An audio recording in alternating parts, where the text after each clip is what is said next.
locales par les collectivités territoriales décentralisées. Voilà la thématique qui nous tiendra en haleine les 90 prochaines minutes. Ça sera bien sûr par le soin de notre unique panéliste du jour, le docteur Amel Sango. Le docteur Amel Sango, je vous rappelle, il est politologue, expert en décentralisation, promoteur d'ailleurs d'un cabinet conseil sur le développement local. Docteur, bonsoir, et c'est toujours un plaisir renouvelé de vous avoir sur ce plateau. C'est un plaisir partagé, comme vous venez de le dire. Je suis également ravigoté d'être là ce soir et très fier de me retrouver ici encore dans le cadre de notre émission Regard sur les communes, une émission ô combien importante qui nous permet d'accompagner la décentralisation sur le terrain. Il faut le dire que le contexte obligeant, cette émission a un tout petit peu été plombée par la Coupe du Monde qui est en train de se passer, mais la Coupe du Monde, c'est la Coupe du Monde. Nous restons toujours au Cameroun. Nous avons nos réalités et nous pensons que si la Coupe du Monde de sport est un pan qui peut aussi accompagner le développement, la décentralisation en est un autre, indispensable même lorsque nous voyons la configuration de notre pays, Cameroun. Donc, chaque fois que vous me sollicitez, je suis là pour mettre au service des modestes des téléspectateurs qui nous regardent nos modestes analyses qui pourront aussi permettre à nos acteurs locaux de pratiquer la décentralisation sur le terrain. Donc je pense qu'on va passer une très belle émission pendant les 90 minutes. Fier d'être là ce soir. Très bien. Alors votre introduction ici, je ne sais pas si vous avez vous êtes allé un peu plus qu'il nous fallait. Docteur Amel Sango, j'essaie de comprendre, vous êtes politologue d'ailleurs, expert en décentralisation, promoteur d'un cabinet conseil sur le développement local. On pourra peut-être mettre nos téléspectateurs en condition en leur proposant de suivre ce premier élément que nous avons d'ailleurs réservé pour eux. Alors, on va suivre ce reportage qui parle de la taxe municipale et nous revenons d'ailleurs derrière.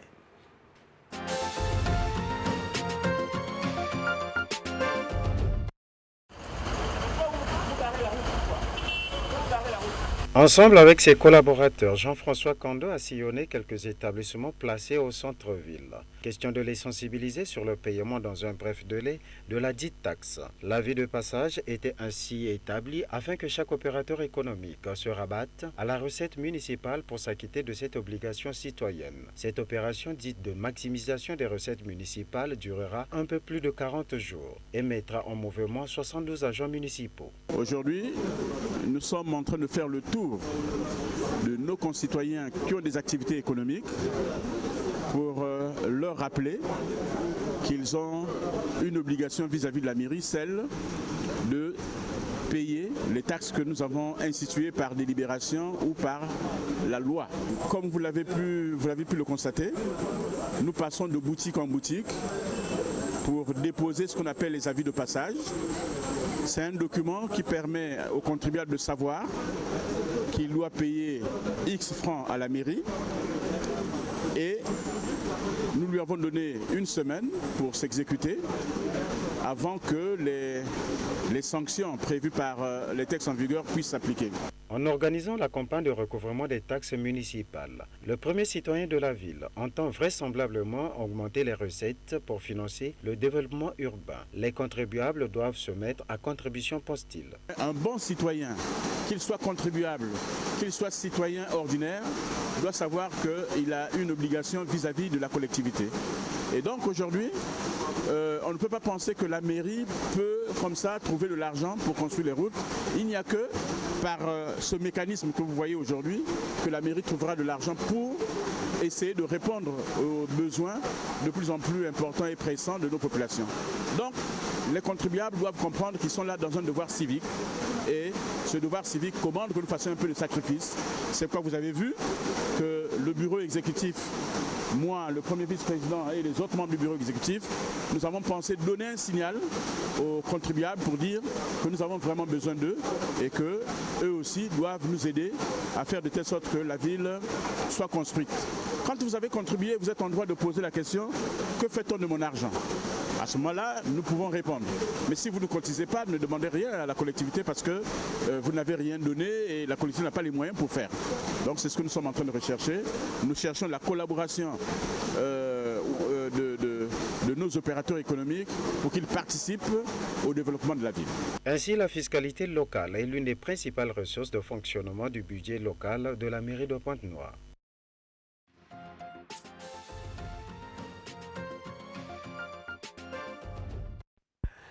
Alors, Déjà, il faut le dire, dans toute organisation, il y a souvent ce qu'on appelle le budget. Et le budget est souvent la résultante de deux facteurs. Nous avons facteur dépenses et nous avons facteur recettes. Alors, pris dans le cadre de la mairie étant une institution morale, il va de soi que celle-ci soit dotée d'un budget. Et dans le cadre donc du facteur des recettes, les recettes, c'est quoi? C'est l'ensemble des revenus, c'est-à-dire c'est l'ensemble des éléments d'action qui permettent à la mairie d'avoir des moyens de fonctionnement, d'avoir du bénéfice. C'est-à-dire c'est quelque chose qui rapporte à la mairie un bénéfice. C'est ça qu'on appelle recettes. Contrairement aux dépenses qui sont, n'est-ce pas, les sorties de ces moyens de la mairie. Les recettes sont donc les mécanismes, l'ensemble d'éléments que la mairie met, n'est-ce pas, sur pied et avec la faveur de la loi pour que celle-ci soit de plus en plus fonctionnelle. Donc je pense que sur le plan pratique, il existe généralement plusieurs types de recettes. Et les recettes ne sont pas seulement fiscales, nous avons également d'autres types de recettes, c'est-à-dire c'est l'ensemble des mécanismes qu'une mairie en tant qu'institution. Mais ce qui nous intéresse, ce sont les recettes fiscales. Oui, effectivement. On va oublier le reste des recettes pour nous intéresser uniquement aux recettes fiscales qui sont une émanation de la fiscalité. De la fiscalité. Donc, lorsqu'on parle même de la décentralisation, il faut le dire, si la décentralisation est le transfert des compétences de l'instance centrale pour l'instance locale, on parle également de plus en plus de la décentralisation fiscale qui se définit comme le mécanisme de répartition des ressources et l'organisation des rapports entre l'État et les collectivités territoriales décentralisées. Donc, la fiscalité, en réalité, c'est une chose qui est partagée entre l'instance centrale et l'instance locale. C'est quelque chose qui se fait en rapport entre les deux types d'instances, l'autorité centrale et l'autorité locale, du moins dans le cadre de la décentralisation du Cameroun. Alors, Dr Amel Sango, oui. Parlons maintenant des recettes fiscales. Pourquoi y a-t-il autant de difficultés dans le recouvrement de ces recettes? On peut se demander, y a-t-il un personnel qui a besoin d'être formé pour y aller aussi dans ce sens? Déjà, il faut le dire que si nous avons défini la décentralisation fiscale comme telle tout à l'heure, il faut dire que sur le terrain, il existe, n'est-ce pas, ici un certain nombre de distorsions qui n'accompagnent pas souvent cette borne gouvernementalité fiscale. Parce que sur le terrain, nous observons que les mairies qui ont pourtant, n'est-ce pas, ce droit-là de faire des recettes, n'arrivent pas à recouvrer ces recettes avec beaucoup de facilité, avec beaucoup de magistrat. Donc moi je pense qu'aujourd'hui, il faut prendre en considération qu'il existe un certain nombre de pesanteurs qui pourraient bel et bien expliquer cette faiblesse-là. Et je pense que parmi les pesanteurs, nous avons eu toujours à déblayer ici autour de cette table un certain nombre de pesanteurs. Mais ici, nous allons aller dans le cadre spécifique pour toucher les pesanteurs qui sont liés sur le plan fiscal, puisque nous parlons des recettes fiscales pour ne pas sortir du thème. Moi, je pense que l'une des premières pesanteurs, c'est quoi ici? C'est d'abord le problème de citoyenneté. Vous avez vu tout à l'heure, on venait de suivre le reportage tout à l'heure du député Pointe-Noire, qui montre comment la mairie multiplie des stratégies pour faire les descentes sur le terrain à l'effet de sensibiliser les populations pour payer les taxes, pour payer les impôts. Donc cela montre qu'en réalité, il y a une crise de citoyenneté. Parce que, comme je le dis toujours ici, si on parle de plus en plus de décentralisation, il ne faut pas perdre de vue qu'il y a un lien étroit entre la décentralisation et le type de citoyen.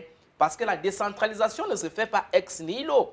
La décentralisation se fait dans un État organisé. Et lorsqu'on parle d'État, il n'y a pas d'État sans citoyens.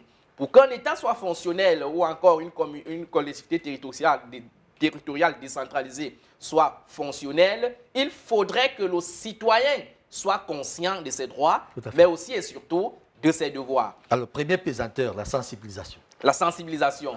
Donc, la première pesanteur, ce n'est pas un problème de sensibilisation, parce que si on parle de la sensibilisation, cela montre déjà qu'il y a une crise. Moi, je parlerai de crise de citoyenneté. Le citoyen, d'abord, lui-même, n'est pas conscient de son devoir qu'il devrait payer. Donc, si la commune en est à la sensibilisation, ça veut dire qu'en réalité, il y a une crise de citoyenneté en amont. Donc, moi, je prends ça comme premier pesanteur pour dire que les citoyens devraient de plus en plus être informés des enjeux du développement local, des enjeux même des droits et des devoirs d'un citoyen vis-à-vis d'un État. Parce que l'État ne se construit pas seul, c'est les citoyens qui construisent l'État. C'est les citoyens, à travers leur attitude, leur comportement, n'est-ce pas, permettent à l'État de mieux gérer. Donc aujourd'hui, on voit que les collectivités territoriales décentralisées, à travers leurs acteurs, sont obligées quotidiennement de descendre sur le terrain pour faire ce qu'on appelle, entre guillemets, le forcing.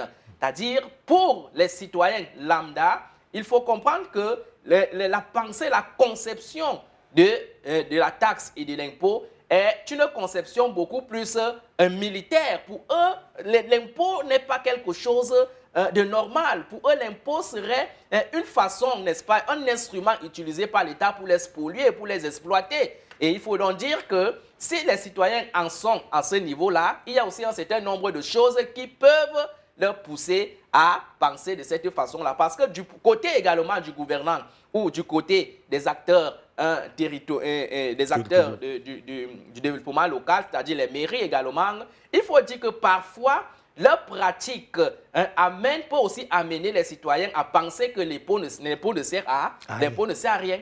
Parce qu'à partir du moment où une mairie instaure, par exemple, une gouvernance qui n'est pas transparente, à partir du moment où une mairie fait, par exemple, tout un mandat, sans toutefois faire des réalisations, des transformations à partir de ces impôts-là, moi, je pense que le citoyen peut peut-être dans son cœur dire que, OK, cet impôt-là, peut-être, c'est un impôt qui part dans les poches. Et là, il se révolte. Et quand il se révolte, est-ce qu'il est aussi dans la norme? Il se révolte et la situation du forcing s'instaure. Donc moi, je pense que si cette révolte-là n'est pas une révolte qui devrait être réglementée, qu'on devait mettre dans le cadre, n'est-ce pas, qu'on devait, n'est-ce pas, ici féliciter, encourager, il faut dire que c'est un signe qui montre en réalité qu'il existe également d'autres pesanteurs, d'autres causes qui peuvent expliquer cela. Donc cela peut, n'est-ce pas, ici permettre aux études, aux analyses, aux observateurs que nous sommes, de comprendre que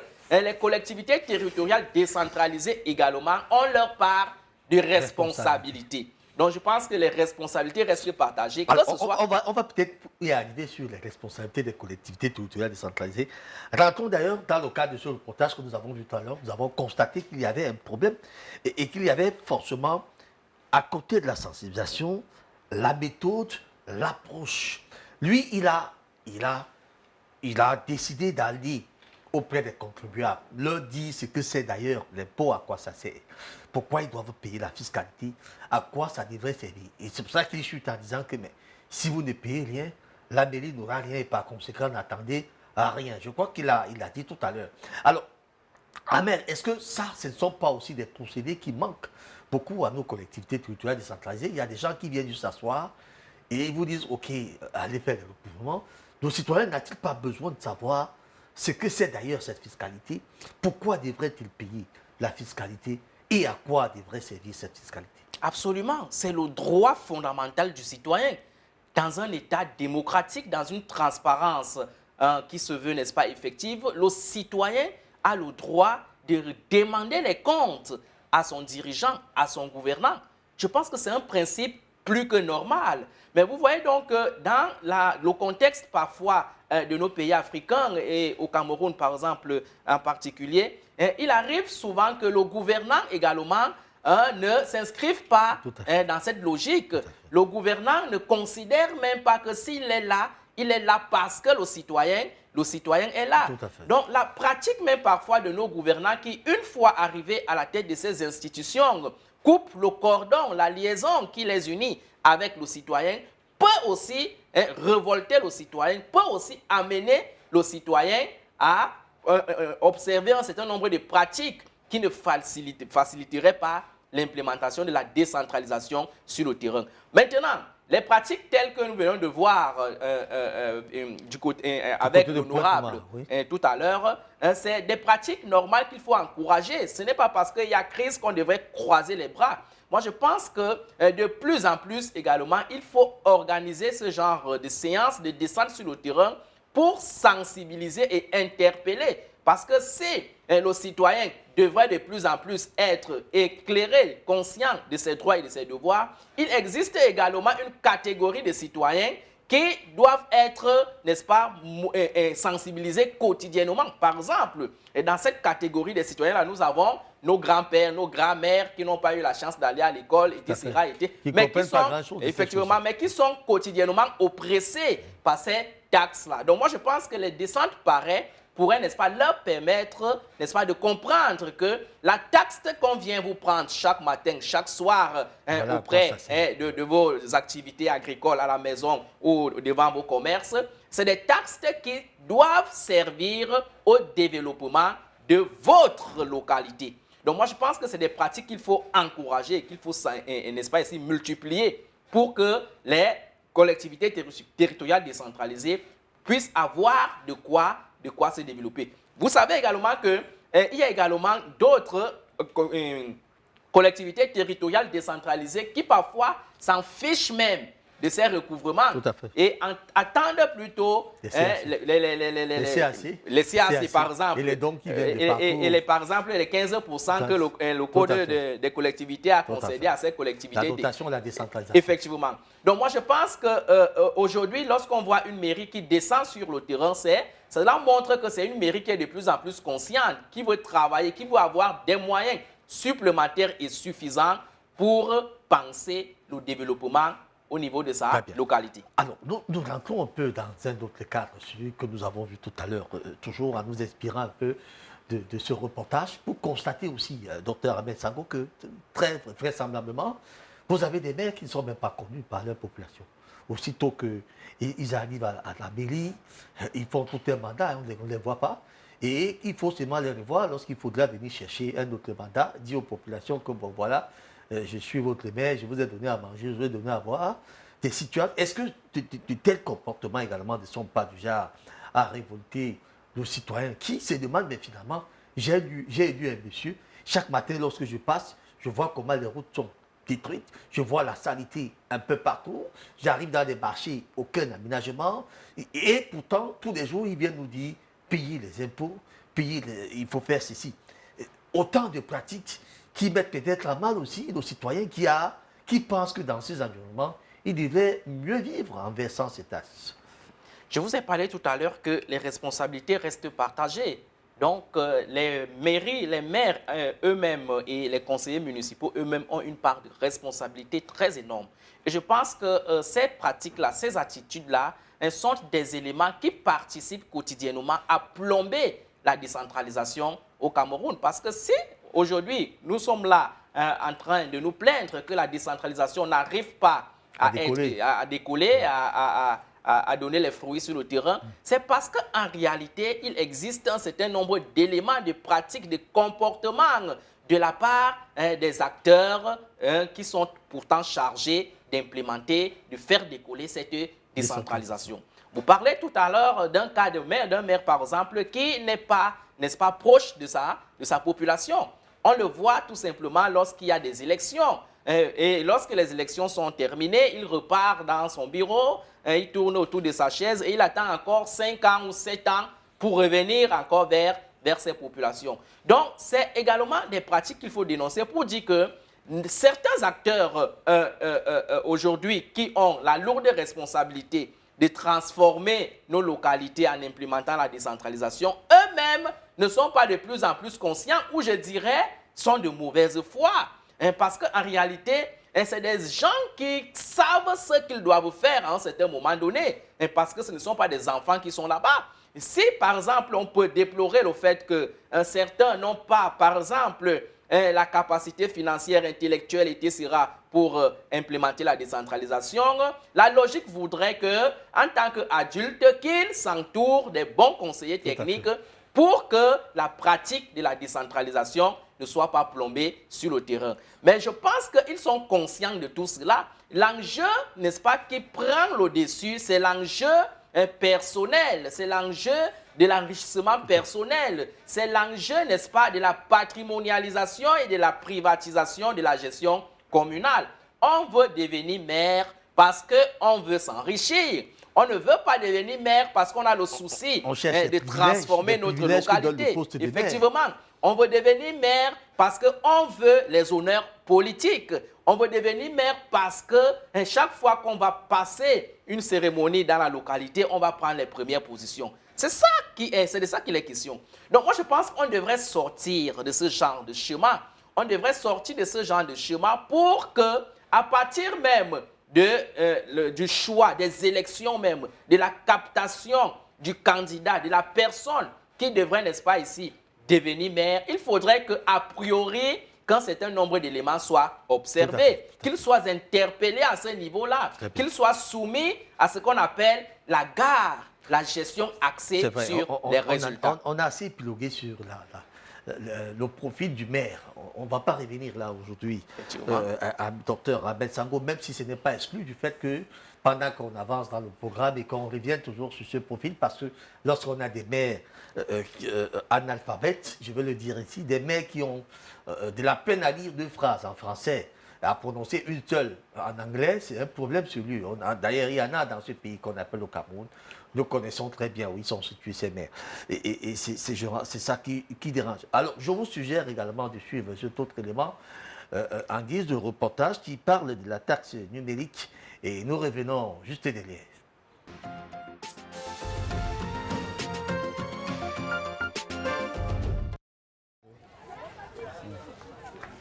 Damas collecte les taxes pour le compte de la mairie de Tia-Salé depuis de nombreuses années. En contrepartie de l'argent reçu des commerçantes, il leur remet désormais un reçu imprimé via cette machine. Il y a plus d'1 an, le reçu était manuel, ce qui entraînait souvent des déperditions entre les sommes collectées sur le terrain et l'argent réellement déclaré au régisseur de la mairie. Avant là, il y a un régisseur qui fait nos comptes. Il sait si il y a ma carte, il dit mais pourquoi il y a ma carte, soit la personne n'est pas là. Voilà, si au moins il y a un deal de 3 000, 4 000 qui manque, il dit soit la personne n'est pas là, et puis bon, prochainement on envoie les gardes policiers et les gardes municipaux qui viennent encaisser. Voilà. Sinon la machine, comme je veux dire, dès qu'on finit de lancer la journée, toute la mairie et tout le trésor est au courant que voilà ce que telle personne a lancé. Voilà, c'est ce qui fait la différence entre les valeurs naturelles et puis la machine. La digitalisation du recouvrement des taxes municipales est un projet de l'Union des villes et communes de Côte d'Ivoire, UVICOSI. Il vise à augmenter les recettes propres des mairies. Une vingtaine de communes s'y intéressent. À Tia-Salé, sa mise en œuvre est effective depuis mai 2020. En plus des collecteurs dits occasionnels comme Damas, il existe des collecteurs à carte qui opèrent en duo. Bon, ça peut aller, ça va. L'équipe est composée d'un agent recouvreur de la mairie et d'un agent rechargeur de l'opérateur technique. Vous venez voir votre carte là, s'il vous plaît. Salimata ne dispose pas d'argent sur sa carte. Il lui faut d'abord la recharger avant de payer sa taxe mensuelle. L'argent en espèces continue donc de circuler. Je viens de payer le mois de décembre. Je viens de payer 3 000 francs. Donc comme c'est le maire qui est venu, il a changé de système. Donc le SU, avec ce système aussi, on n'a pas de problème. Parce que nous, on veut que le maire travaille. Bon, pour travailler, il faut payer les taxes. Voilà. Si on ne paye pas les taxes, il va travailler comment? L'opération se répète chez cette autre commerçante. Ça se fait en 2 étapes. Le rechargement et puis la collecte. Elle vient à peine de faire un rechargement de 19 000. C'est-à-dire qu'elle a de l'argent sur son compte. À partir de ce qu'elle a sur son compte, elle peut effectuer l'opération collecte si elle veut. Donc si elle boute dans la carte, à partir de cette carte avec le numéro qu'elle a dessus, nous procédons maintenant à la collecte. Quand ils sont venus, ils nous ont expliqué comment on doit faire. Quand tu as 2000 ou 3000 francs, tu vas à la caisse, tu vas payer. Si tu n'as pas ça, les gens viennent au marché pour négocier entre vous quoi. Maintenant, ce que tu peux payer, tu payes. Ce début de digitalisation permet à la mairie de suivre en temps réel le travail des collecteurs sur le terrain, mais aussi la situation de chaque contribuable. Mon premier réflexe, c'est de voir d'abord si les collecteurs sont sur les différents sites. Je prends le collecteur Loi Cyril, qui est un collecteur à 4. Je mets validé. Effectivement, Loi Cyril, voilà la collecte qu'il a fait. Elle a fait 11 opérations. Le montant total est de 40 000 francs. Vous voyez que le tableau est affiché 00. Donc, actuellement, le collecteur Marie n'est pas sur le terrain. Donc, du coup, je peux l'appeler pour dire, mais tiens, à 9h52, vous n'êtes pas sur le terrain, qu'est-ce qui se passe? L'adoption du système de collecte numérique par le conseil municipal impose la transparence. Ici, parler d'argent n'est pas un tabou. Pour un total mensuel, ça peut valoir 8 millions par mois. Détaché de Ndoussi, ville voisine désormais érigée en commune, Tia Salé paie une partie de ses recettes et s'adapte. Tia Salé Ndoussi, on était autour de 750 millions. Ndoussi étant parti avec les 2 tiers, la crainte c'était de ne pas se retrouver à travailler avec 300 et quelques millions. Avec ce mécanisme-là, il faut dire que déjà, notre budget est passé à peu près 1 milliard. Ce projet de recouvrement digital a permis d'identifier 1178 contribuables à Tia Salé, un atout prévisionnel et un outil de prospection. Il faut avoir des chiffres qui sont corrects, qu'on peut vérifier sur le terrain et qu'on peut effectivement mobiliser. Et donc, c'est un avantage pour un élu de savoir que quand il va discuter avec un partenaire, il a une visibilité sur la progression de ses ressources propres et donc met ça dans la balance pour pouvoir prendre des engagements vis-à-vis des partenaires sérieux. Notre objectif est de booster à hauteur de 45% en moins de 6 mois nos ressources propres. Et donc, c'est pour ça que nous avons opté pour la collecte numérique. C'est d'ailleurs un système qui est approuvé par l'État de Côte d'Ivoire à travers un décret pris par le chef de l'État qui permet à une structure d'être sur le terrain et de travailler avec les collectivités. Ce maillage contribue à booster les ressources propres de la commune et garantit une certaine traçabilité. Avec le système numérique, la mairie ne touche plus l'argent. Le maire ne voit plus un rond puisque c'est de façon numérique que les fonds sont transférés sur un compte dédié au trésor. Et donc, ça oblige les élus que nous sommes à être encore plus transparent, puisque à partir d'un logiciel, le Trésor, depuis leur bureau, suit en temps réel l'évolution des collectes sur le marché. Donc, un tel système est une garantie de transparence. Optimiser les fonds propres de la commune afin d'autofinancer les projets de proximité. En 1 an de mise en œuvre, le paiement électronique des taxes municipales à Tia Salé donne des résultats probants.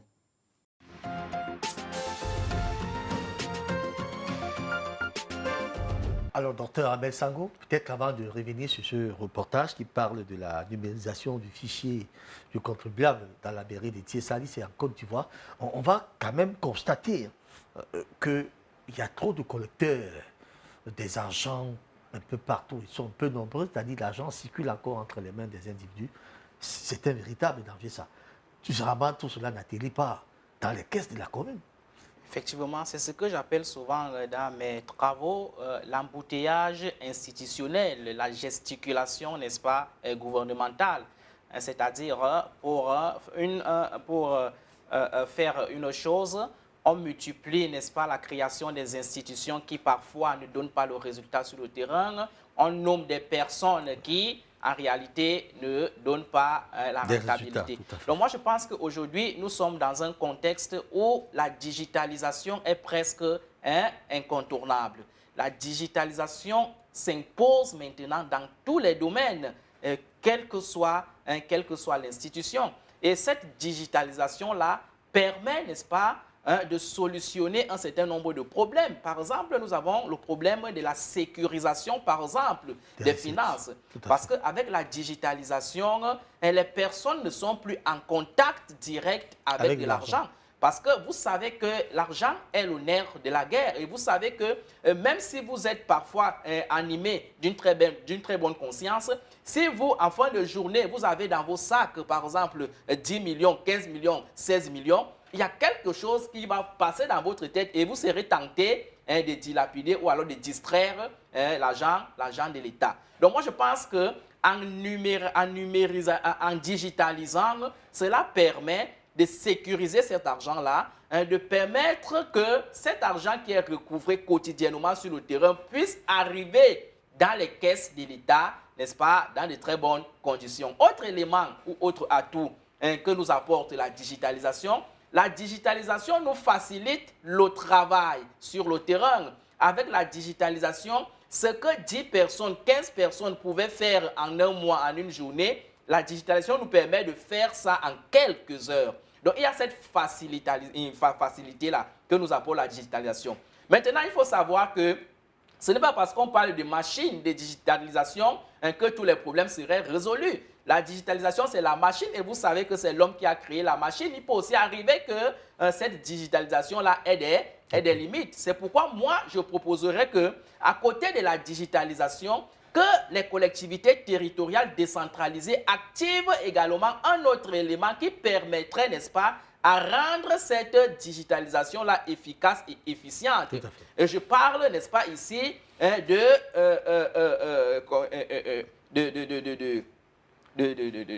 du fichier du contribuable. Je voulais parler là du fichier du contribuable. Il faudrait que chaque collectivité territoriale décentralisée ait chaque année et de manière actualisée son fichier de contribuable. À partir de là, elle peut se rassurer qu'en tel moment, en telle période, les caisses de l'État devraient attendre par exemple 10 millions parce que nous avons tel nombre de personnes qui doivent donner 10 francs, 5 francs, etc. etc.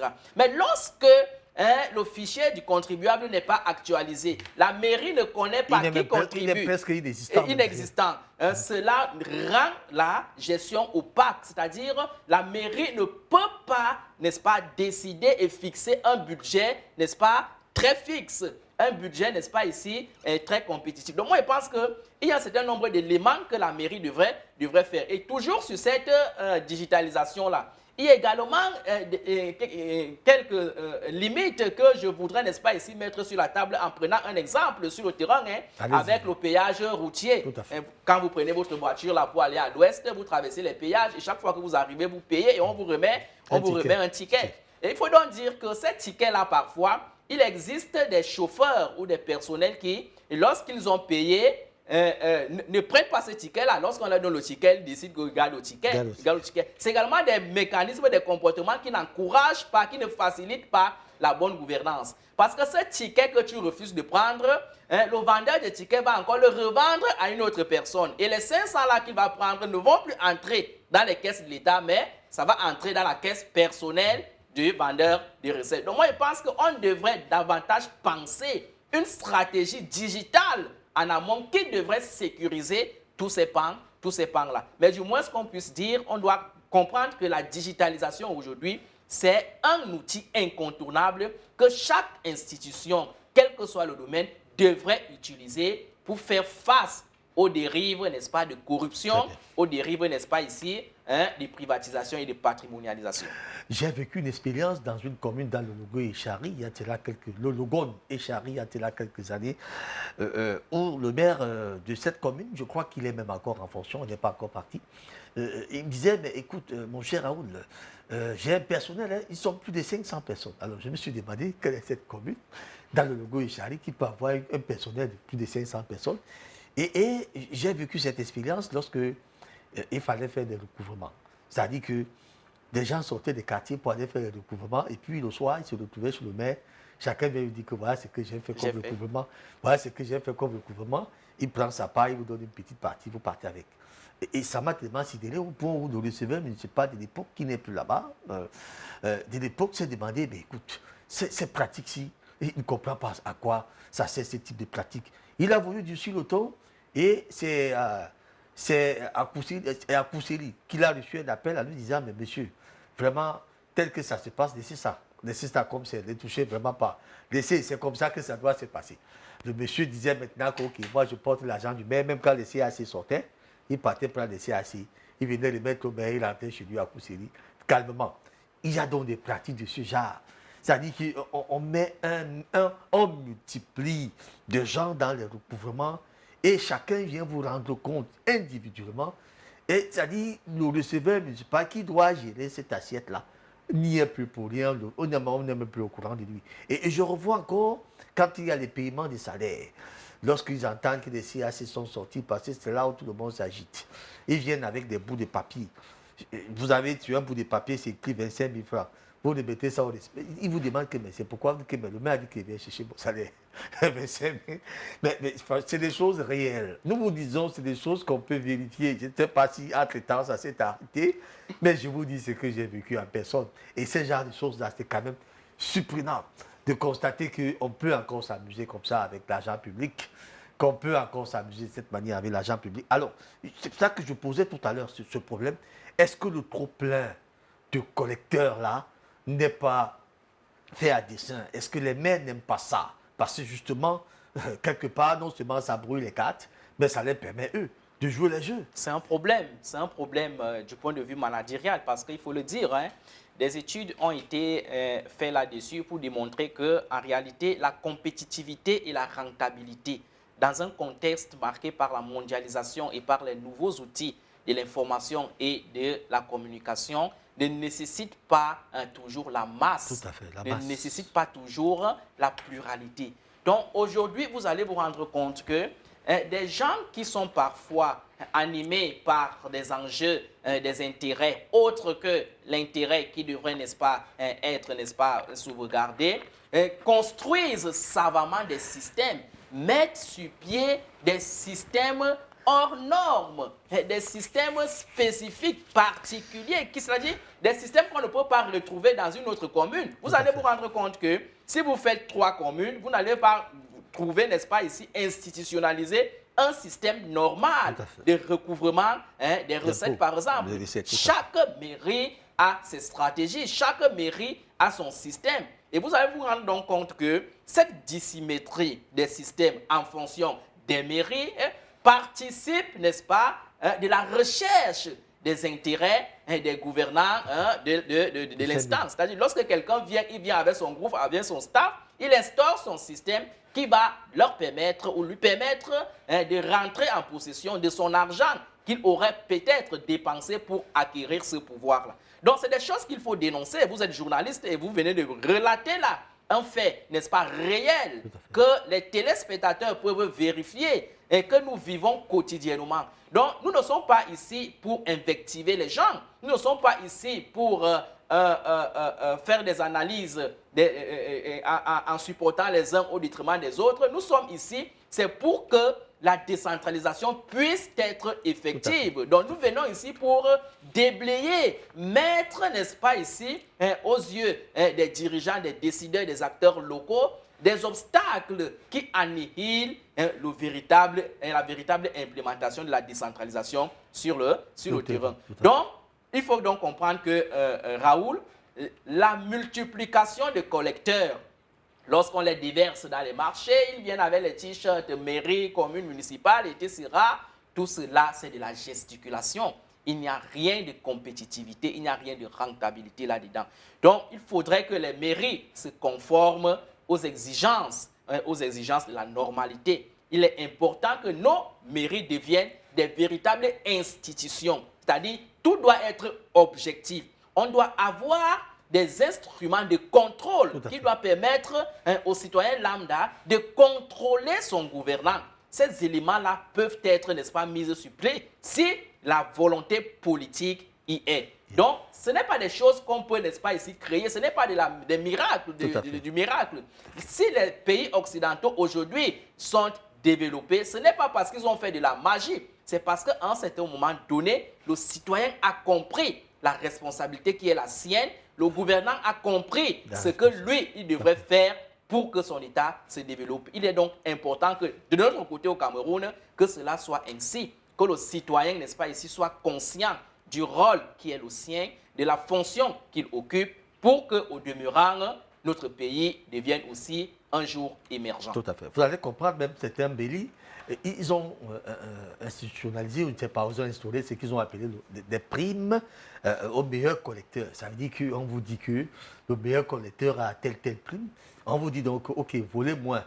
Comme vos partis peut-être toucher 5 millions de francs CFA, vraiment, on va vous donner une prime, venez nous verser peut-être 4 millions et demi, ainsi de suite, parce qu'ils sont convaincus que ces argents qui sont jamais collectés auprès des contribuables n'atterrissent pas dans la totalité, dans les caisses de la commune. Et j'ai observé dans un marché de la ville de Douala, des gens qui donnent des tickets de 200 là, des tickets de 100, on vous dit, ils ont appelé ça occupation temporaire de la voie publique. C'est une expression qu'on utilise déjà un peu partout. Vous arrivez, une maman vous tend 100 francs. Vous prenez les 100 francs, vous mettez dans vos poches, vous continuez. Qu'est-ce qui va donc démontrer l'insuffisance maintenant que vous avez fait un recouvrement? Voilà des pratiques réelles qui existent et que nous vivons tous les jours et dont les maires sont au courant. Mais ne trouvent toujours pas une équation pour essayer d'enrayer ce type de pratiques. Alors, et le fichier numérique, à ce niveau-là, n'aurait-il pas aussi quelques faiblesses? Parce que quand même, dans cette masse d'occupation temporaire de la voie publique, il est quand même difficile de contrôler ce qu'on parvient à collecter là-bas. Oui, je pense que s'il est de plus en plus difficile de contrôler, c'est parce qu'en amont et au préalable, a priori, un travail de fond, de recensement n'a pas été fait. Vous savez que vous ne pouvez pas gouverner sans connaître vos gouvernés. Tout à fait. Il faut connaître les personnes que vous gouvernez. Si vous êtes par exemple à la tête d'une famille, Raoul, je prends peut-être le cas micro, pour qu'on comprenne très bien. Oui. Si on vous nomme aujourd'hui chef de famille, votre premier défi, c'est d'abord de faire le rassemblement familial, de connaître les membres de la famille nommément, où qu'ils se trouvent. C'est le premier travail. C'est ce travail qui va te permettre d'asseoir une politique globale de développement de ta famille. Alors, cette stratégie familiale prise au niveau micro est également possible au niveau macro, dans la mairie et même dans l'État. Vous savez que de temps en temps, on parle de recensement et généralement, dans les pays africains, on en fait seulement lorsqu'on veut faire les élections. On va organiser les élections. Or, c'est un processus qui devrait se faire de manière permanente, qui devait être pérenne, pour que de temps en temps, le décideur sache comment déployer sa politique, sache comment, n'est-ce pas ici, opérationnaliser une politique en fonction de ses gouvernés. Donc aujourd'hui, si le fichier numérique, n'est-ce pas ici, est plombé, si le fichier numérique trouve aujourd'hui des limites, de la peine à pouvoir être opérationnalisé, il faut d'abord dire que c'est parce qu'un travail n'a pas été fait en amont. Vous avez parlé là tout à l'heure, et je vais chuter en sortant de par là, tout à l'heure avec des primes. Des primes que certains maires instaurent, des meilleurs recouvreurs sur le terrain. C'est des stratégies qui participent à plomber le recouvrement. Et c'est pour cela que vous allez vous rendre compte que le recouvrement des impôts épouse de plus en plus un aspect de militarisation. C'est pour cela que lorsque ces recouvreurs arrivent sur le terrain, ils ont beaucoup plus un air de militaire. Ils viennent avec de la force parce qu'ils ont un objectif à atteindre. Il faudrait qu'à la fin de la journée, qu'ils reviennent par exemple avec tel montant de recouvrement, etc. C'est ce que nous vivons aujourd'hui dans les routes là, avec les contrôleurs routiers là, qui mettent leur vie en danger. Lorsque vous les voyez là, contrôler les motos, les voitures, il faut voir comment ils opèrent. Lorsque la voiture passe, il sort et il s'interpose devant la voiture contre le péril de ça. Moi, je pense qu'en réalité, c'est des pratiques qui montrent, n'est-ce pas, un déficit managérial. Parce qu'au niveau managérial, gouvernemental, le maire pouvait penser une stratégie qui consiste à contrôler ses motos, à contrôler ses véhicules, sans toutefois user de la force, sans toutefois mettre en péril la vie des citoyens et des citoyennes que nous vivons, que nous voyons là quotidiennement. Donc, je pense qu'aujourd'hui, il est important que chacun se ressaisisse. Les choses sont possibles. Ce ne sont pas les stratégies qui manquent. Ce ne sont pas les hommes qui manquent. Mais je dis souvent, parfois, c'est souvent la mauvaise foi qui nous caractérise. Il faut de la méthode, il faut c'est de souvent l'approche. le manque de volonté politique. Parce que s'il y avait un tout petit peu, une petite bribe de volonté politique, chacun à son niveau devrait, n'est-ce pas, ici, faire bousculer les choses pour qu'au finish, au niveau global, la situation soit positive. Alors, Abel, vous avez parlé tout à l'heure d'un aspect de ces gens qui arrêtent les motos tous les jours pour les taxes, on ne sait pas quoi, les pots libératoires, mais ils ont des attitudes de voyous. Des attitudes de voyous. Et d'ailleurs, regardez comment ils sont habillés, pour la plupart. Ils sont d'abord habillés comme des voyous. Et puis, il faut les voir courir derrière ces motos. On dirait que c'est des courses à la montre. Et aussitôt, je me suis posé une question, Abel Sango, docteur Abel Sango. Tous les jours, ils arrêtent les motos, mais aucune moto dans ta fourrière. Qu'est-ce qui se passe? Qu'est-ce qui se passe? Ça veut dire que justement, j'ai vécu pas loin de ces locaux. Les gens sont là, ils arrêtent une moto et puis ils tournent juste à un petit coin là. Ça se négocie là. 2 000, 3 000, 4 000, après 5 000, c'est fini. Et il y a un beskineur qui parlait comme ça. Ils m'ont pris jusqu'à 13 000. J'étais là, j'écoutais, je ne savais même pas à qui il s'adressait. Ils m'ont pris jusqu'à 13 000. Il dit que, mais mon ami, 13 000 que ça s'est passé comment? Il dit que non, ils allaient prendre ma moto et partir avec. Il y a des comportements de ces gens-là. C'est vraiment des voies qu'on envoie là-bas en route. Et il faudra que ces maires prennent suffisamment conscience. D'ailleurs, il y a une note du préfet du Vouli qui avait signé une note demandant d'ailleurs à ces maires de recadrer le personnel qu'ils envoient en route là pour aller arrêter les motos et les véhicules. Et je ne sais pas si cela a été fait jusqu'à présent, mais nous constatons toujours que c'est les mêmes bêtises, c'est les mêmes erreurs, c'est le même comportement, c'est les mêmes voyous qui sont là tous les jours et ils ont déjà trouvé un travail qui leur permet de rentrer chaque soir avec beaucoup d'argent dans les poches et un argent qu'on ne voit jamais dans les caisses des mairies, mais qui atterrissent malheureusement dans les poches des individus. Qu'est-ce qu'ils font dehors? Vous comprenez avec moi que l'objectif n'est même pas le recouvrement de l'argent pour envoyer dans les caisses de l'État. L'objectif n'est pas là. Si on remonte l'analyse en profondeur, vous allez vous rendre compte que le problème va même au niveau central de la mairie. Vous savez que de plus en plus aujourd'hui, les mairies se plaignent du manque d'argent. Il y a des mairies ici qui n'arrivent pas à payer leur personnel. Et face donc à cette situation, qu'est-ce que le chef de l'exécutif dit à ces personnels-là? C'est de les jeter en route pour leur dire que, OK, allez vous battre en route. Allez vous faire payer en route. Ce que telle personne aura, n'est-ce pas, recouvré, il rentre avec et ça fait le jeu. C'est pour cela que vous n'allez jamais voir une moto ou une voiture qui n'est pas, n'est-ce pas, ici en situation normale aller en fourrière. Parce que normalement, quotidiennement, on devrait voir les camions de la mairie, effectivement, porter ces motos-là qui seraient, n'est-ce pas, en infraction. Parce qu'on ne peut pas me dire que toutes ces motos que nous avons à Douala, toutes les voitures que nous avons à Douala sont en règle. Effectivement, si cela était le cas, c'est qu'ils ne sont pas sur le terrain pour faire les recouvrements, pour faire le contrôle. Alors, si aucune voiture, aucune mairie, aucune moto ne part en fourrière après la journée, après le recouvrement, cela montre à suffisance qu'en réalité, l'objectif maximaliste même de ces recouvreurs et même des acteurs de la mairie n'est pas de recouvrer l'argent pour booster les caisses de la mairie et de l'État. C'est parce qu'en réalité, face à la crise managériale qui devrait, n'est-ce pas, ici, normalement permettre à prendre en charge son personnel, la mairie trouve une autre stratégie qui est d'envoyer en route le personnel et d'aller leur disant allez vous battre, que chacun des accidents que ces gens-là causent, parfois des morts, on tire quelqu'un sur moto et puis tout se retrouve à terre, on entend que la tête a explosé, ils sont morts. Autant de problèmes que ces gens-là créent là dehors, malheureusement, sous le regard pratiquement impuissant de leur patron, qui aime bien ces scènes ou qui n'aime pas ces scènes.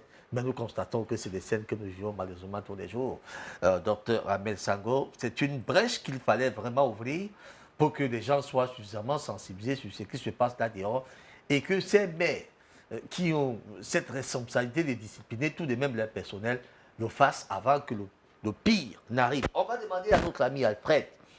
Alfred qui gère la sonorisation ce soir et bien sûr le standard, d'ouvrir déjà ce standard parce que nous allons désormais faire émission avec nos téléspectateurs. Nous n'attendrons plus 20 minutes pour le faire. Il peut déjà ouvrir le standard maintenant. Ça sera probablement... et tous qui auront à réagir sur cette thématique pourront donc le faire par le biais de ce numéro qui s'affiche sur le petit écran, le 656, je crois bien, 657 44 91 57, je crois bien. En tout cas, vous avez le numéro devant votre petit écran. Vous pourrez déjà réagir dans le cas où vous souhaitez. Au passage, je vous suggère de suivre alors ce troisième élément. Cet élément est plutôt un décryptage qui nous vient bien sûr du Sénégal et une innovation, on va dire peut-être dans le recouvrement, qui vient d'ailleurs de l'État du Sénégal. C'est une contribution économique que l'État voudrait mettre en exergue face à ces collectivités territoriales décentralisées qui ont quand même des difficultés de se faire financer. Je vous propose de suivre ces décryptages et nous revenons juste derrière.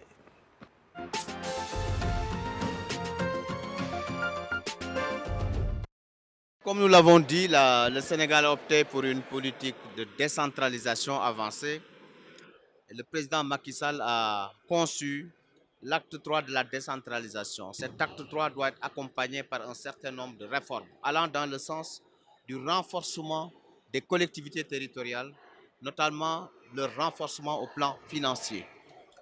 Dans le sens de la mise en œuvre également de sa politique d'équité territoriale, la contribution économique locale est venue pour régler un certain nombre d'anomalies qui faisaient en sorte que dans une collectivité territoriale qui dispose d'une infrastructure, elle bénéficiait de l'ensemble de la patente issue de cette infrastructure, qu'elle soit industrielle ou commerciale. La contribution économique locale qui vient d'être votée par l'Assemblée nationale a un intérêt certain dans le sens où la contribution économique locale, valeur ajoutée, va être partagée avec l'ensemble des collectivités territoriales du Sénégal, les 517 collectivités territoriales. Et partant de là également, cette répartition tiendra compte d'une contribution d'un guichet minimal où chaque collectivité recevra 12 millions minimum, d'une contribution avec un guichet stabilisation qui va régler le problème du différentiel que recevait la collectivité qui avait toute la patente, donc cette collectivité n'aura rien à perdre. Et ensuite, un troisième guichet qui est le guichet équité territoriale qui tiendra compte de la population et de la pauvreté, et ces éléments sont donnés par l'ANSD. Vous voyez donc que c'est quelque chose d'extrêmement important et très attendu par les collectivités territoriales, et ce vote nous réconforte dans le choix stratégique de son Excellence M. Macky Sall, président de la République du Sénégal, pour renforcer les collectivités territoriales, pour leur donner plus de ressources pour pouvoir donc être en mesure de répondre à la demande sociale au niveau local.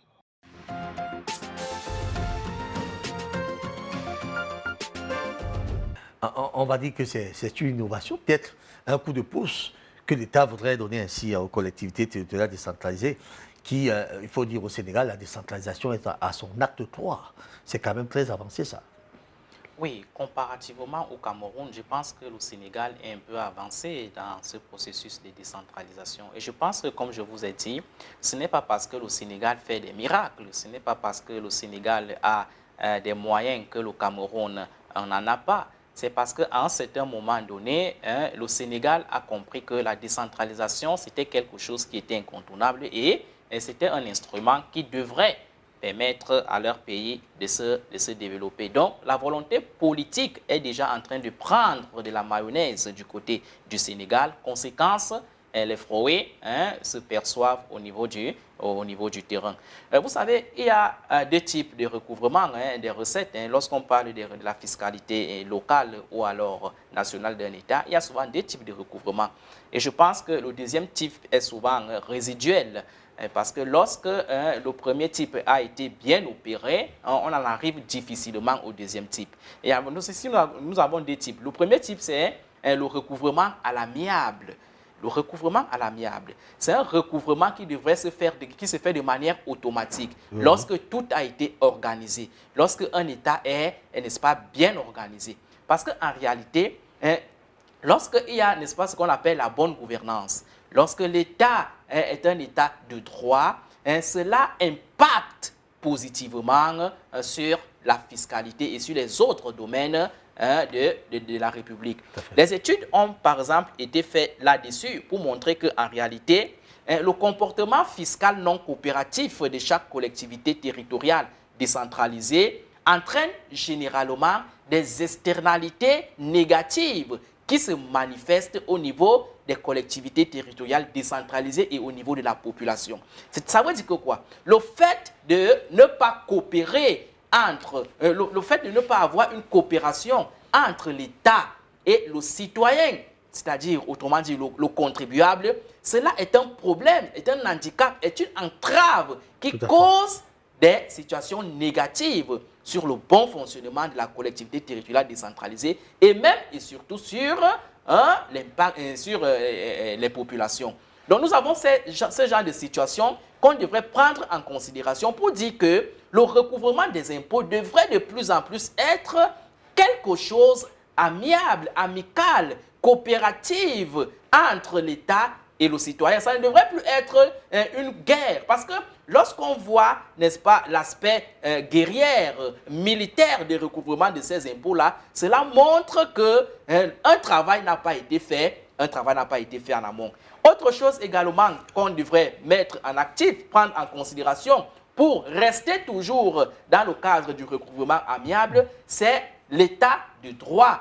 Lorsque un État est un État de droit, lorsque nous avons un État qui n'est pas instable politiquement, lorsque nous avons un État où la corruption n'existe pas, cela impacte positivement au niveau du recouvrement de la fiscalité et de la recette. Donc, on peut également évoquer les lourdeurs administratives qui ne participent pas à rendre efficient et efficace ce problème de recouvrement des recettes et de la fiscalité au niveau local. Parce qu'en réalité, parfois, un citoyen peut être animé d'une bonne foi, peut être conscient que, OK, à tel moment, je dois aller payer mon impôt. Mais parfois, le mécanisme mis en place, le dispositif, la procédure qu'il doit suivre pour aller payer cet impôt-là, arrive à le décourager et parfois, il ne se déplace plus pour aller payer son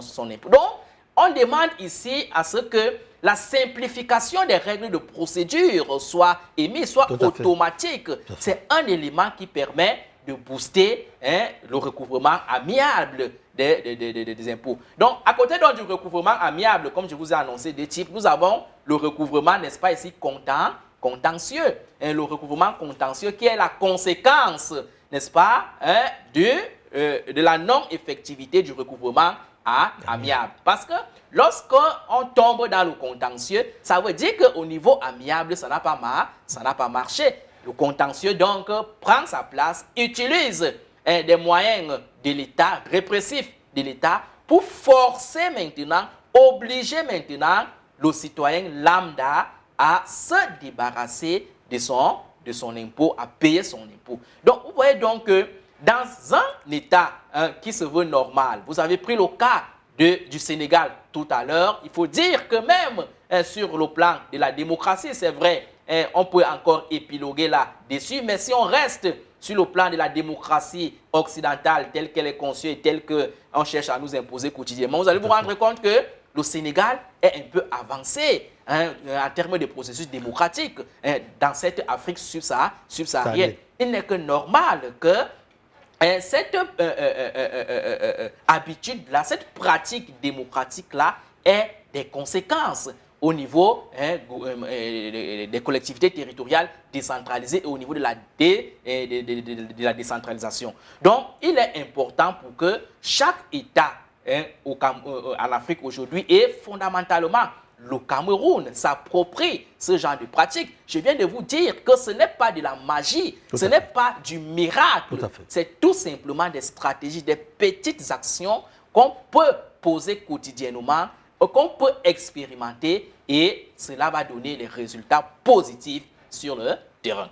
Tout à fait. Cela émane probablement de la volonté politique qui est d'ailleurs au-dessus de tout. Lorsqu'il n'y a pas une volonté politique, rien ne peut fonctionner.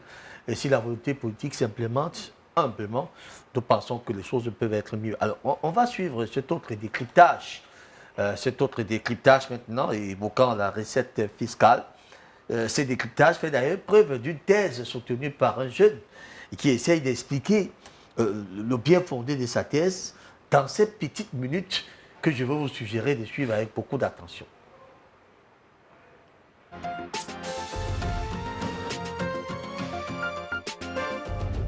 précisons qu'après avoir proclamé le résultat, c'est que le jury a accepté votre thèse avec la mention très honorable.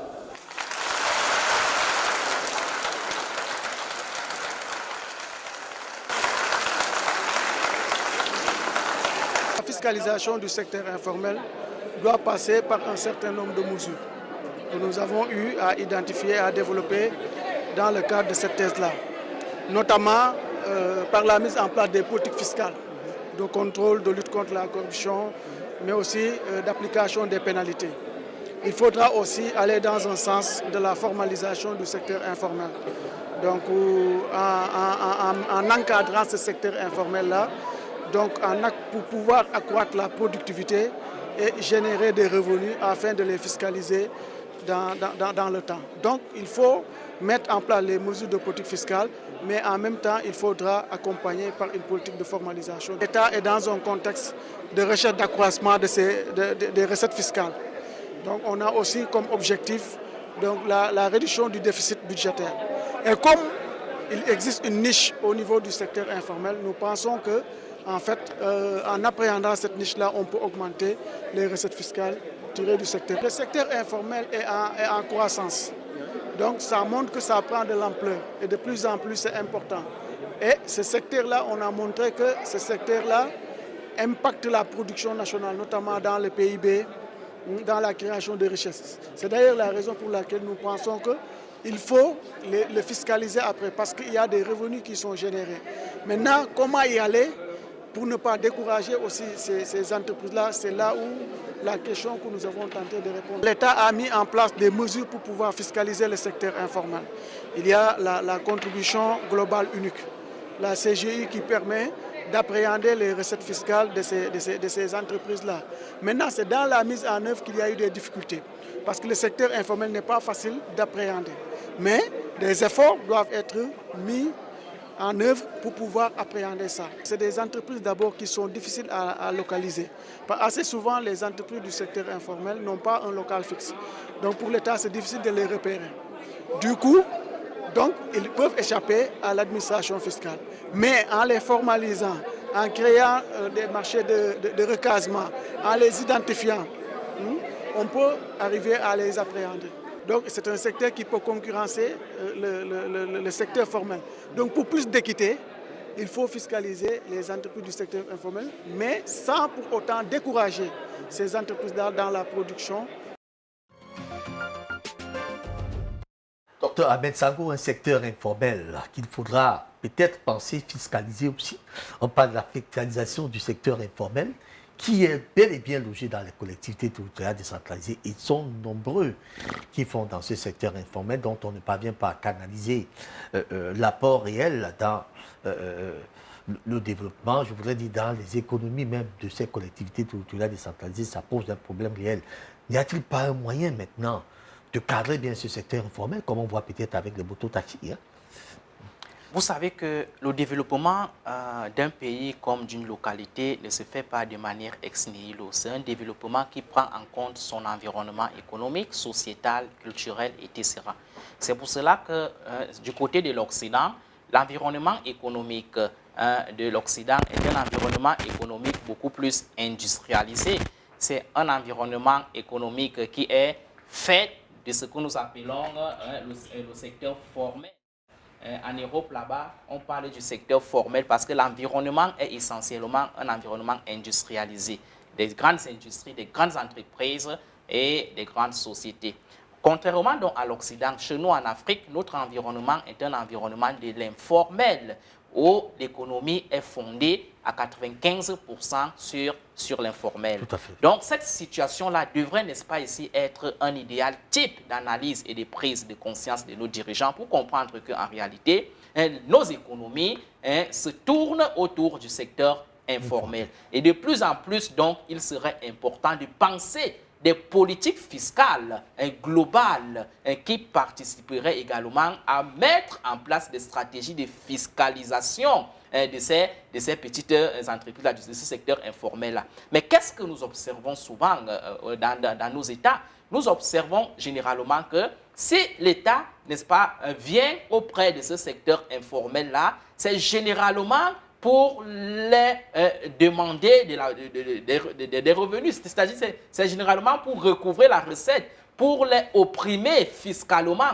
Or, l'État n'a pas, si l'État a le devoir, le droit de venir leur demander, n'est-ce pas, des recettes de revenus de leur activité, l'État a également le devoir d'encadrer, d'accord, de formaliser, de les aider à partir du secteur, entre guillemets, A, informel, pour un secteur B, formel. C'est de ça qu'il est question. Donc, l'État a une double responsabilité. Parce que ces entreprises informelles, ce secteur informel-là, ne tourne pas dans un état clos, dans un état qui n'est pas régularisé. Puisque nous parlons de la fiscalité des collectivités territoriales décentralisées, restons dans le modèle des communes ou des régions, je ne sais pas quoi, qui sont des entités étatiques, il faut le rappeler. Nous parlons maintenant de l'encadrement de ce secteur informel par les collectivités territoriales décentralisées. Effectivement. Donc, la responsabilité des collectivités territoriales décentralisées ne devrait pas seulement être de demander de l'argent à ce secteur informel. La responsabilité des collectivités territoriales décentralisées serait, par exemple, de subventionner les activités de ce secteur informel-là. Je vous assure, l'économie aujourd'hui, c'est dans la petite économie, c'est dans la petite activité. Le secteur informel génère davantage de l'argent, du financement pour la définition des budgets des États aujourd'hui. Donc, il serait important que les collectivités territoriales décentralisées, qui sont, il faut le dire, des services publics, des démembrements de l'État, prennent en considération cet aspect-là, s'inscrivent dans la logique de sortir ce secteur informel-là pour les encadrer. Vous avez pris tout à l'heure du secteur des mototaximènes. C'est un secteur presque incontournable dans une ville comme Douala aujourd'hui. On ne peut ne pas faire avec eux. Mais ce que l'État devrait faire, c'est de penser une stratégie qui pourrait permettre à concevoir ce secteur-là comme un véritable métier, comme une activité où on peut davantage faire carrière, travailler et aller en retraite et percevoir sa retraite une fois qu'on ne travaille. Donc, c'est de ça qu'il est question. Or, aujourd'hui, un bensikineur, c'est quelqu'un qui vit au hasard. C'est quelqu'un qui ne peut pas se projeter. C'est quelqu'un qui ne peut pas dire que, OK, dans 50 ans, je serai ceci, dans 20 ans, je serai ceci. Cet handicap-là, cette situation d'handicap-là fait donc en sorte que ce secteur informel-là fonctionne dans un désordre qui ne bénéficie pas à l'État et à eux-mêmes. Donc, moi, je pense que c'est un secteur que l'État devrait, n'est-ce pas, ici, utiliser. C'est un secteur où l'État devrait capitaliser pour pouvoir davantage penser sa politique de développement. Parce qu'au Cameroun, aujourd'hui, que ce soit les call-box, que ce soit les mototaximens, que ce soit les vendeurs de soya, que ce soit les vendeurs de poissons, il y en a tellement. Il y en a Poissons tellement. brisés tous les soirs. Et je vous dis, ces gens-là nourrissent leur famille. Ces gens-là envoient leurs enfants à l'école avec cette activité-là. C'est une activité qui tourne, mais qui parfois est mise en difficulté parce que l'État vient tout simplement, lorsqu'il veut de l'argent, lorsqu'il veut percevoir sa recette, mais ne pense pas qu'en percevant sa recette, il peut également gagner en encadrant, en formalisant ce secteur. Parce qu'une chose est également que les gens ne savent pas que l'impôt a un certain nombre de fonctions. L'impôt n'est pas seulement économique. L'impôt a une fonction économique, certes, qui permet, n'est-ce pas ici, de tourner l'économie et de maintenir, n'est-ce pas ici, l'État dans son fonctionnement. Mais l'impôt a également une fonction, n'est-ce pas ici, lucrative, qui permet à ce que la personne qui paye l'impôt puisse se maintenir de génération en génération ou bien pendant un temps long, parce que c'est de lui que dépend la survie de l'État. Vous savez que l'État fonctionne aujourd'hui, c'est à cause des impôts. Alors qui paye les impôts? C'est le citoyen lambda. Si donc en venant percevoir cet impôt-là, vous venez avec un esprit de neutraliser et d'handicaper celui qui devrait payer cet impôt-là pendant des années, il est clair que non seulement vous allez faire du mal à ce contribuable-là, mais vous allez mettre en péril le fonctionnement de l'État. D'où il faudrait utiliser la douceur, quelque peu la douceur, la négociation parfois. Et certaines collectivités territoriales décentralisées ont compris cela. Utiliser la douceur, la négociation, négocier avec les contribuables de temps en temps, essayer de leur donner des moratoires. Pour ceux qui pensent que c'est un peu lourd, on peut vous dire, OK, comme vous êtes à 50 000, venez verser peut-être toutes les semaines 10 000, je ne sais pas quoi, pour que vos 50 000 puissent être rattrapés 3 mois plus tard. Je crois qu'il y a aussi des moyens comme ça pour permettre à ce que tout le monde puisse verser ses impôts. On parle d'ailleurs du recouvrement fiscal qui peut avoir plusieurs méthodes qui semblent être mises à pied par les collectivités territoriales décentralisées. Je vous suggère de suivre encore cet autre élément. Là, c'est un reportage qui parle de la sensibilisation des contribuables. On va suivre ça avec beaucoup d'attention et nous revenons pour la suite.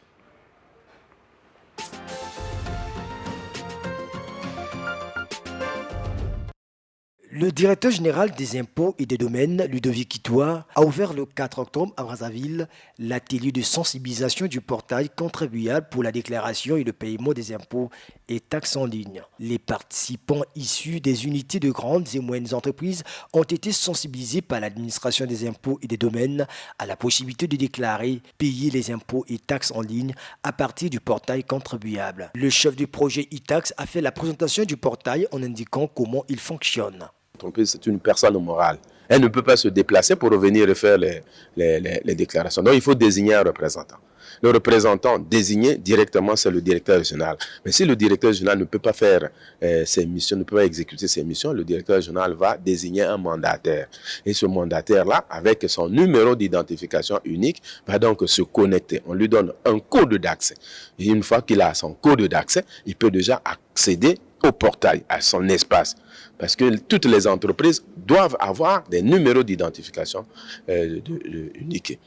Le mandataire aussi doit avoir son numéro, de sorte qu'il vient, on connaît déjà l'entreprise est inscrite au fichier et le mandataire vient, se connecte pour le compte. On doit aussi avoir la certification que celui qui interroge cette entreprise a un mandat qui est reconnu au niveau de l'administration fiscale.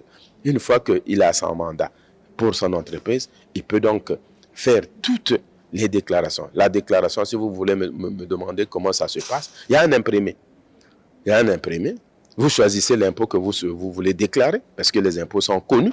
À ce moment-là, on remplit la partie qui concerne cet impôt et vous envoyez la déclaration. Les services accusent la réception et vous donnent un accusé de réception. Une fois que l'accusé a été établi, le système vous génère aussi, à travers ce que nous appelons un état de liquidation, le montant des droits à payer. Donc, dès que vous avez fait votre déclaration, quand vous validez, vous avez deux documents. L'état de liquidation qui vous donne le montant des droits à payer et l'accusé de réception.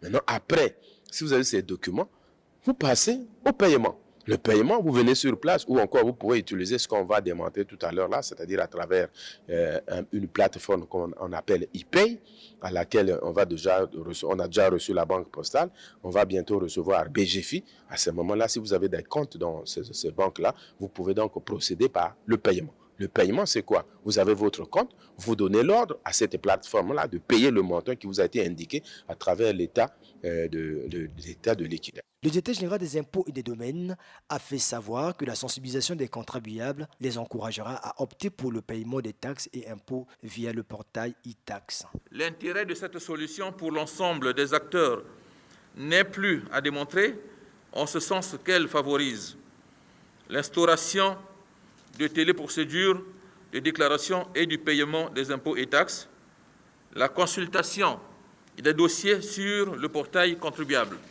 l'exhaustivité du traitement des métiers fiscaux, l'interconnexion avec l'ensemble des autres systèmes informatiques du ministère par le SICFIP, la production des statistiques et des attestations. Je vous invite à vous imprégner de ces nouveaux outils qui vont désormais être les principaux supports de votre relation avec l'administration fiscale. La déclaration et le paiement des taxes et impôts ne seront possibles qu'avec l'implication des banques comme la BGFI, qui a montré à quel niveau elle intervient dans la plateforme.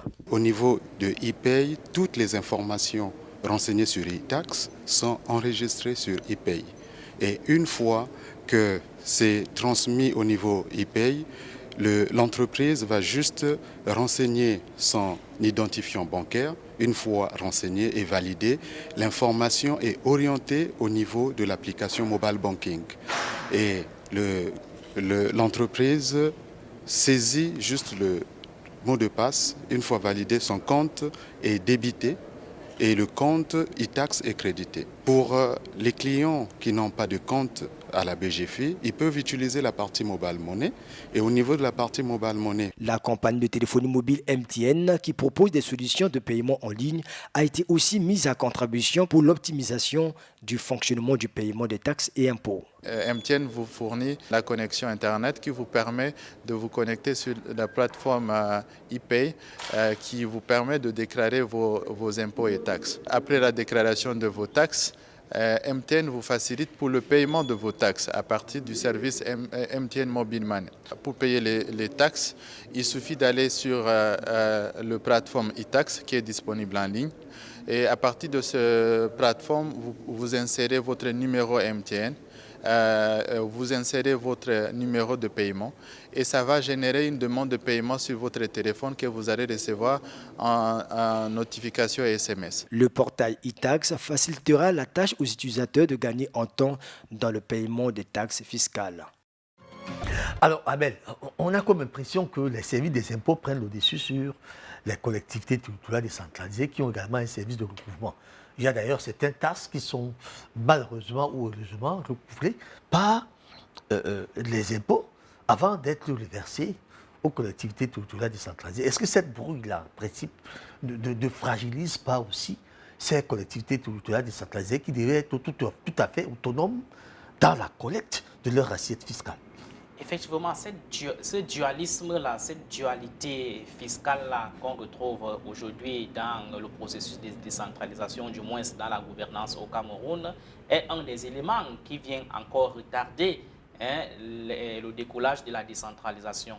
Parce que dans un contexte où on parle du transfert de compétences, dans un contexte où on parle d'autonomisation des collectivités territoriales décentralisées, il serait important que cette autonomisation-là soit effective, qu'on décentralise, qu'on transmette toutes les compétences à la collectivité territoriale décentralisée pour que celle-ci, au finish, ait tous les éléments appropriés pour pouvoir penser son processus de décentralisation. Donc moi je pense qu'aujourd'hui, lorsque nous en sommes encore à ce dualisme-là entre l'autorité centrale et l'autorité locale, cela ne facilite pas sur le terrain, n'est-ce pas, l'efficacité de la décentralisation. Parce que comme je vous ai dit, l'efficacité aujourd'hui, la compétitivité aujourd'hui ne veut plus la masse. On n'a plus besoin de multiplier des institutions, des entités, des personnes, des acteurs pour avoir le résultat d'un service.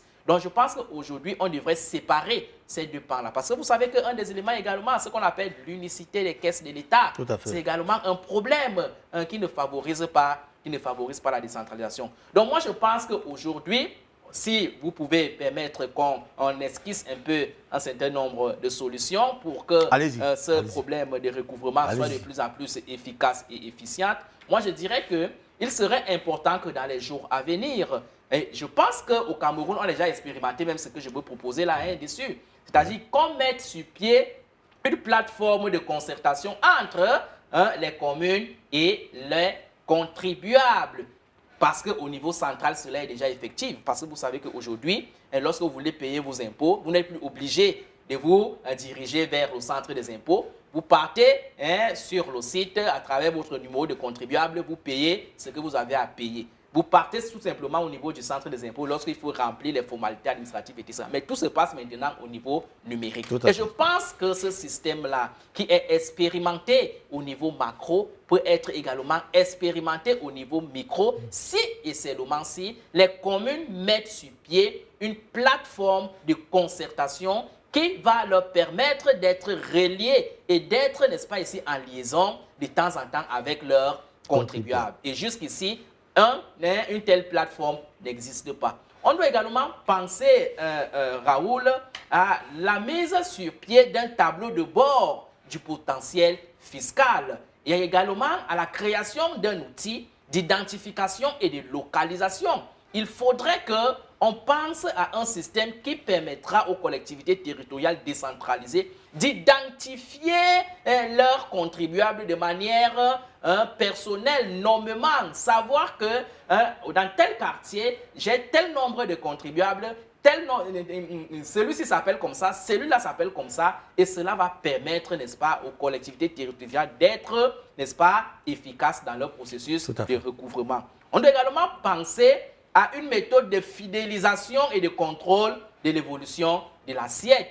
Bien entendu, il faut également avoir ce qu'on appelle un bon plan de trésorerie. Je pense que si tous ces éléments sont mis en place, vous allez vous rendre compte on va se rendre compte que le problème du recouvrement des taxes, des recettes par les collectivités territoriales décentralisées ne sera plus un problème difficile, ne sera plus un problème de forcer, ne sera plus un problème où il va toujours falloir faire de la militarisation. Non, ce sera quelque chose qui va se faire de manière automatique, qui va se faire à l'amiable, de manière simple, et c'est la décentralisation qui sera, n'est-ce pas, ici, une bonne partie. Une bonne partie, et le développement va suivre. D'autant plus qu'on a besoin de ces fonds pour développer ces collectivités territoriales décentralisées. Alors, je m'avais proposé de suivre le dernier élément de cette soirée qui parle de la taxe fiscale.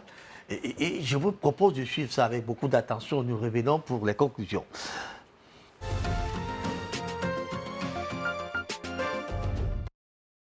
La commune de Makori expérimente les bienfaits de l'application e-commune. Première commune à adhérer au projet dès son lancement officiel le 24 septembre 2013, elle a obtenu des résultats probants quant à l'accroissement de ses ressources propres. Ce projet vient de nous montrer nos potentiels. Aujourd'hui, on doit, en potentialité, c'est 2,1 milliards qu'on doit espérer avoir, alors qu'aujourd'hui, nous sommes à 1 milliard.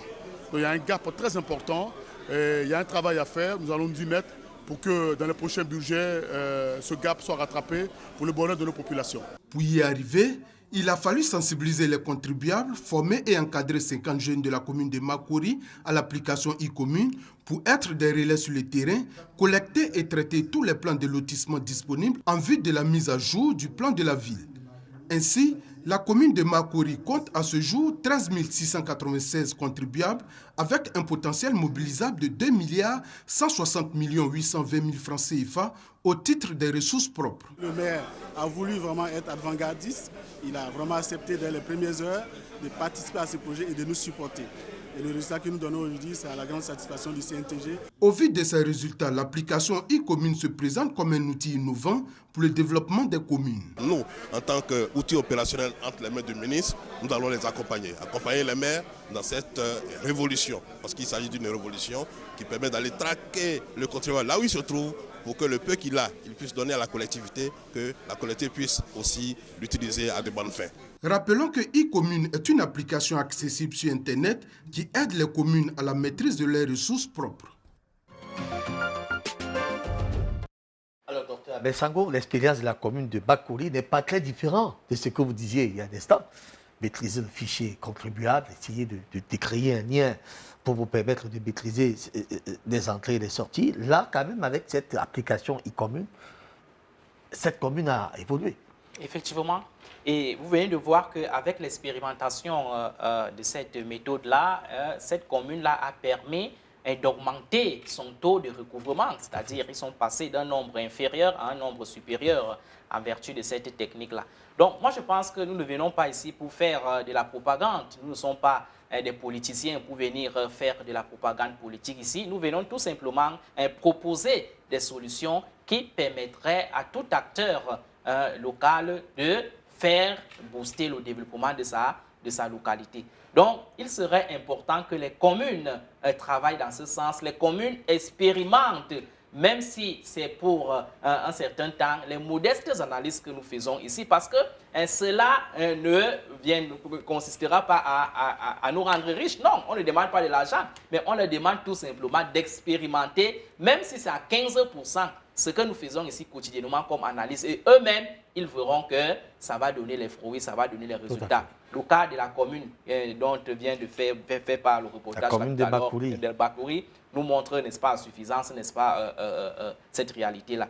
Donc, pour sortir, je dirais tout simplement que les collectivités territoriales décentralisées du Cameroun ont tous les moyens pour se développer, ont tous les moyens pour réussir leur décentralisation. Il suffit tout simplement qu'on mette de côté nos égos personnels et parfois nos égos politiques pour mettre au centre l'intérêt général qui est le développement de notre pays, qui passe surtout et surtout par le développement des périphéries. Parce que vous savez qu'aujourd'hui, nous avons les grandes villes, Douala, Yaoundé, etc. Mais ça ne suffit pas pour qu'un État soit émergent. Pour qu'un État soit émergent aujourd'hui, il faudrait que les périphéries se développent. C'est ce que j'appelle dans mes travaux les dynamiques territoriales. Très bien.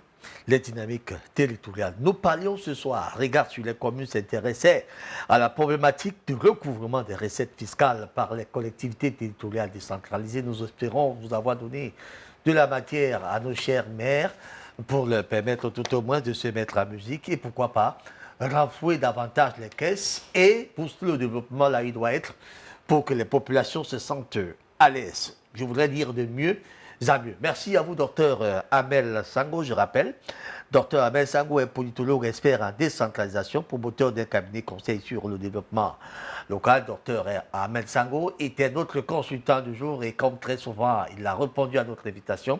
Nous allons dire merci à la réalisation pilotée ce soir par Ayouk Paul, par Ayouk David, bien sûr, qui gère cette réalisation. Aux côtés de qui se trouvait une très bonne équipe technique d'ailleurs, qui s'est mis en musique ce soir, madame, monsieur.